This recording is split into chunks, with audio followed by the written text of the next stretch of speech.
Sí, ya estamos en comunicación con el gobernador de la provincia de Buenos Aires, Axel Kicillof. ¿Qué tal, Kicillof? Aquí Fernando Siveira, Jimena Fuertes, Pesqui, te saludan, buen día. ¿Qué tal? ¿Cómo andan, Fernando, Jimena, Pesqui? Bien, muy bien, muy bien. Bueno, qué noticia esta semana, ¿no? Ya a partir de los 55 años hay vacunación libre en la provincia de Buenos Aires, una campaña incesante, ¿no? Que avanza y avanza. Sí, impresionante, muy contento. Recién estaba comunicándome con nuestro comité de emergencia y acabo de contar con Nico Krepla, que me estaba dando un reporte de cómo viene, porque siempre estas decisiones y estos cambios, porque es un cambio de método, ¿no? También, no solo una población a la que no llegábamos, sino también esta modalidad de vacuna libre que permite simplemente presentándose con el documento a todos los y las bonaerenses mayores de 55 años con domicilio en provincia, y bueno, se los vacuna con presentación espontánea. Lo llamamos vacuna libre y ya lo veníamos experimentando con mayores de 70, luego mayores de 60, que era una población que estaba mucho más ya incluida a través de la vacunación con turno y con inscripción previa. Entonces la verdad que habíamos tenido un avance muy fuerte sobre esos segmentos, por eso también lo de la inclusión de vacuna libre, para poder alcanzar a todos los que no se habían podido inscribir o no se habían enterado. Sí, te iba a preguntar eso, ¿por qué algunos no lo hacen por turno? No, creo que hay varios motivos. Hay algunos que habían perdido el turno por alguna cuestión que tuvo que ver con no acceder al mail. Nosotros informamos por mail, por WhatsApp y por la aplicación. Pero hay veces que por la dinámica de la llegada de las vacunas, no es que uno tiene un flujo constante, permanente y previsible. Entonces no puede dar los turnos con tanta anticipación, sino que llegan vacunas y da turnos para los días siguientes, y a veces es sobre la fecha, entonces la gente pierde el turno. Después de perder el turno, hay unos días en los que se puede ir al mismo vacunatorio y conseguir la vacuna igual, pero bueno, son varios los motivos. Después hay gente que está cambiando de idea.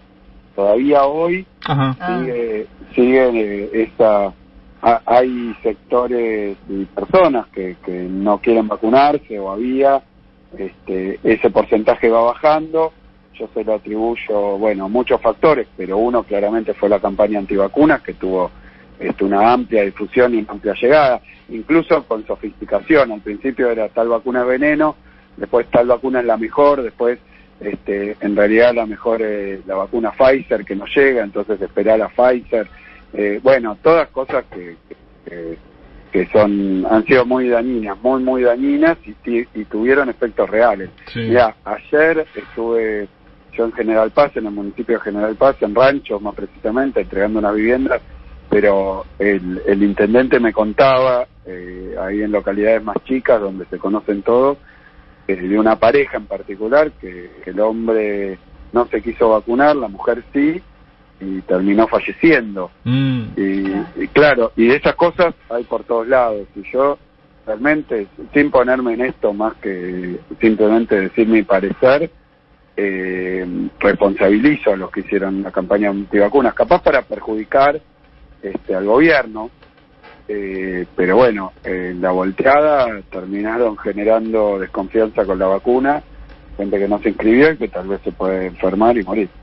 No, insólito que aparte en esta situación, a esta altura de los hechos, Macri haya dicho nunca creí que esta gripe un poco más grave, es algo que por lo que uno debe estar sin dormir, ¿no? Es increíble esa frase. Ya pidió disculpas, pero igual está claro que eso es lo que él piensa, ¿no? Es como que ahí salió su inconsciente. Mira, sí, no llego a esa sofisticación analítica, pero sí a la experiencia que tenemos, incluso cuando fue presidente, que había un Macri oral, un Macri espontáneo y, digamos, sin filtro y sin coaching, y otro, el que hablaba leyendo el teleprompter o con un discurso más armado, y eran muy distintos.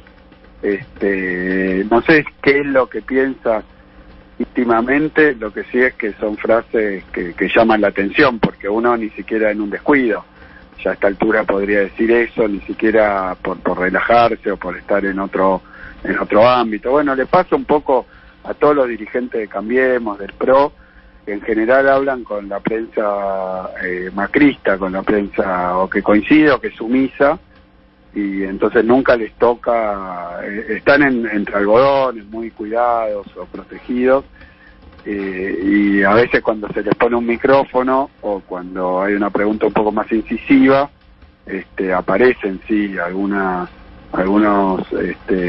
destellos, digámoslo así, de pensamientos más profundos o lo que hablarán entre ellos, ¿no?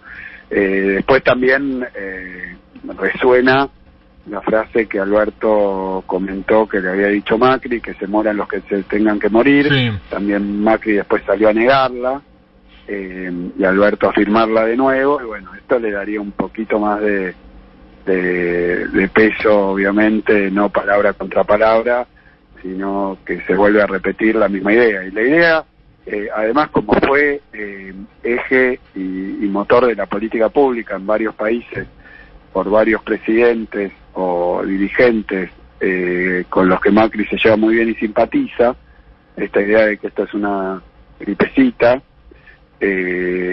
no parece tan descolgada. Y la verdad que es lamentable.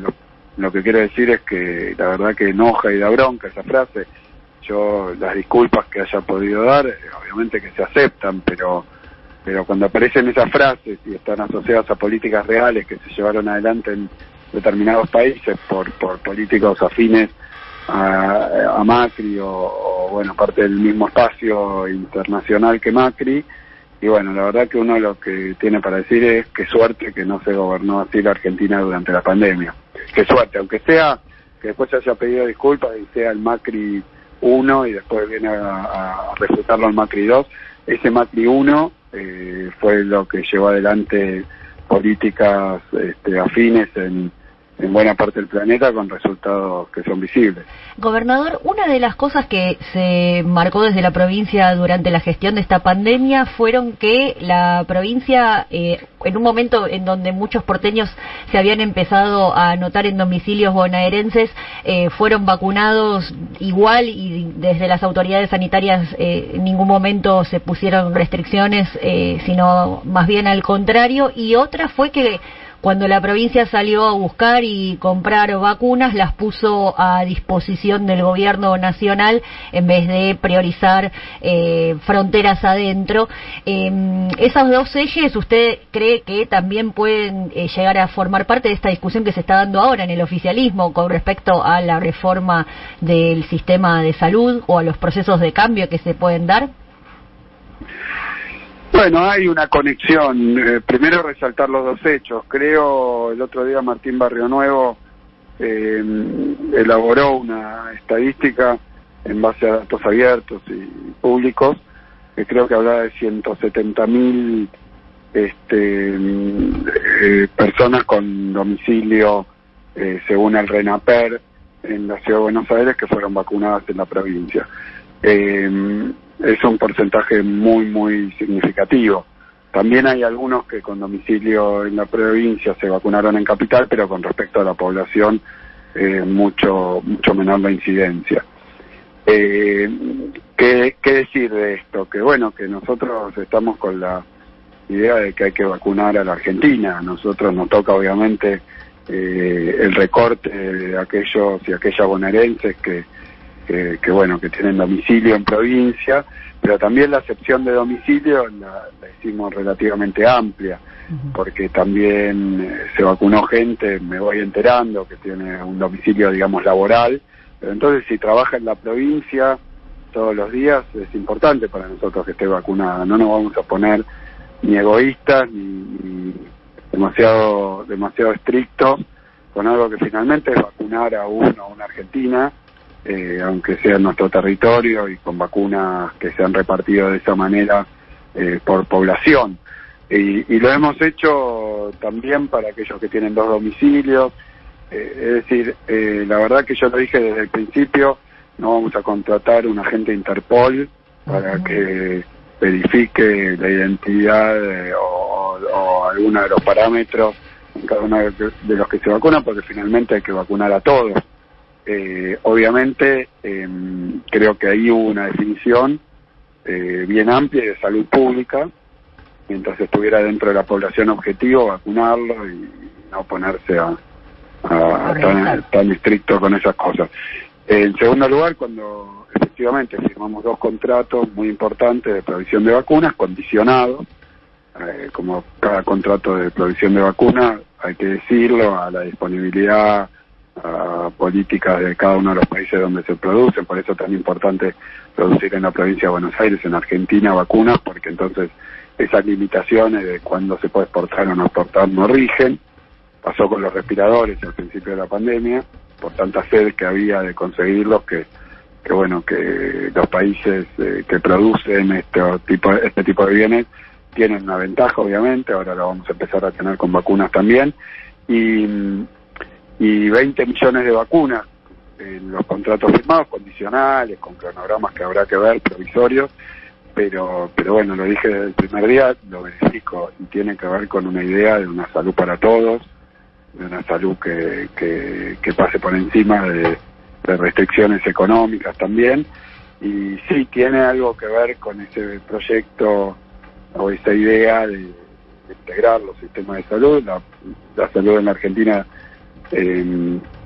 se atiende a través de un sistema público, un sistema de obras sociales y un sistema privado y de prepagas que coexisten.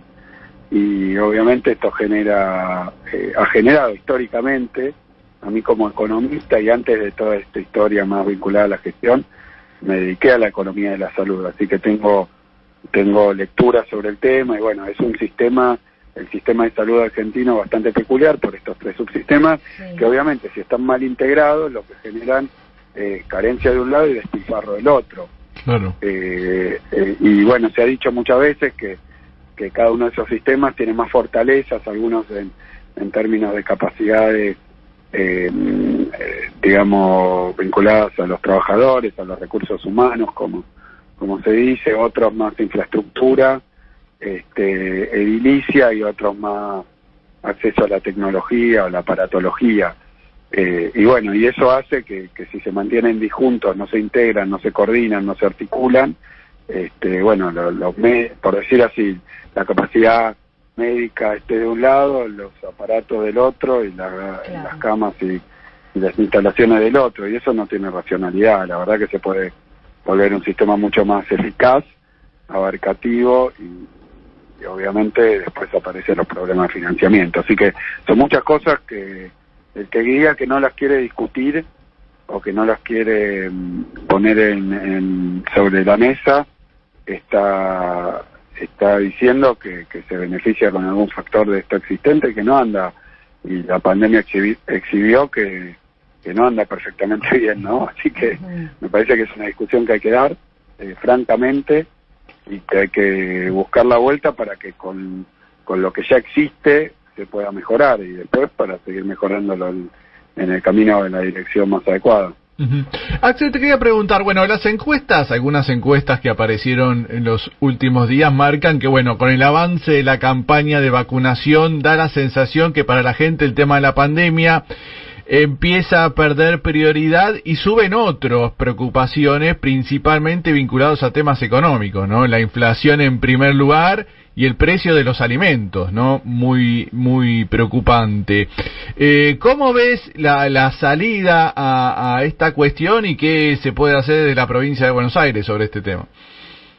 Mira, primera cosa que digo es que si la percepción de la opinión pública es que la pandemia está terminada o casi terminada, es una percepción equivocada. Yo me acuerdo de la primera ola, que en un momento que empezaron a bajar los contagios, pero todos sabíamos que iba a haber una segunda ola, no exactamente cuándo. De hecho hubo un rebrote en la provincia, en Argentina, en fines de diciembre, a principios de enero.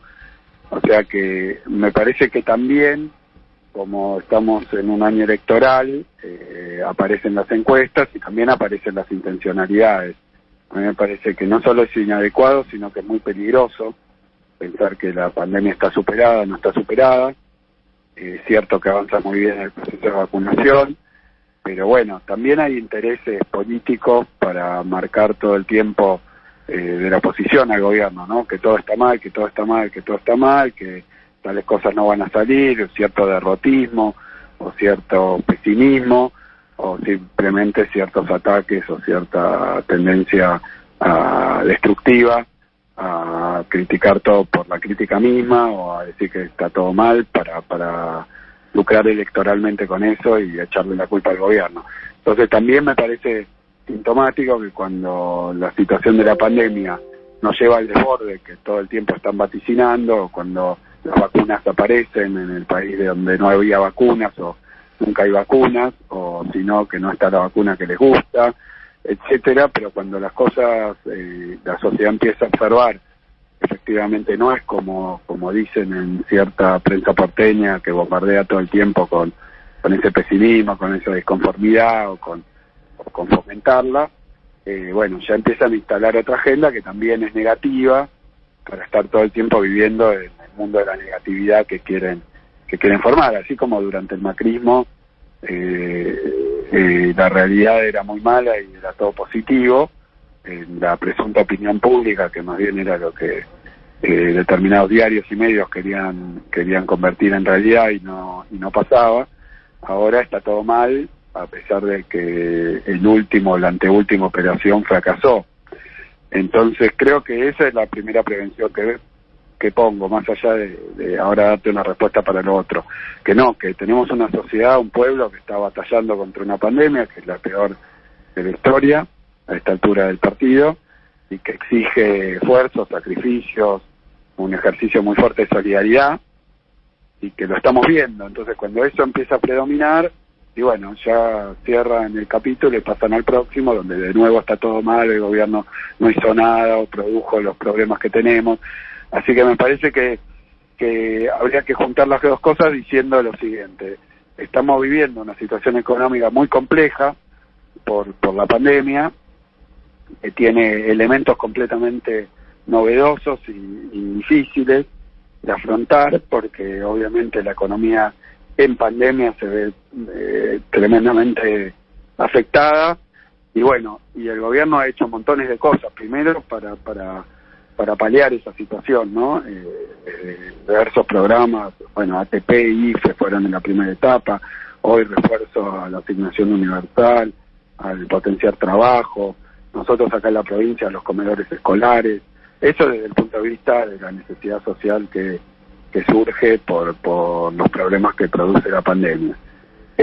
Luego, medidas de estímulo a la producción y al empleo, como son medidas de crédito, medidas fiscales, ¿no? Impositivas, de alivio fiscal y de acompañamiento fiscal para aquellos que más la han sufrido y para todos en general, como ahora pasa con el impuesto a las ganancias, como pasa con la ley de zona fría. Son medidas que son muy importantes para las dos cosas, para que durante el tránsito de la pandemia esto no sea tan duro, y después para generar las condiciones para una reconstrucción posterior a la pandemia, y obviamente no son una etapa y otra, ocurren en simultáneo. Así que yo lo que creo es que también el gobierno está teniendo reflejos y reacción ante las novedades que surgen con la situación de pandemia, con la extensión que ha tenido, y también con la construcción de los cimientos y de los primeros ladrillos para lo que va a ser la etapa de la reactivación.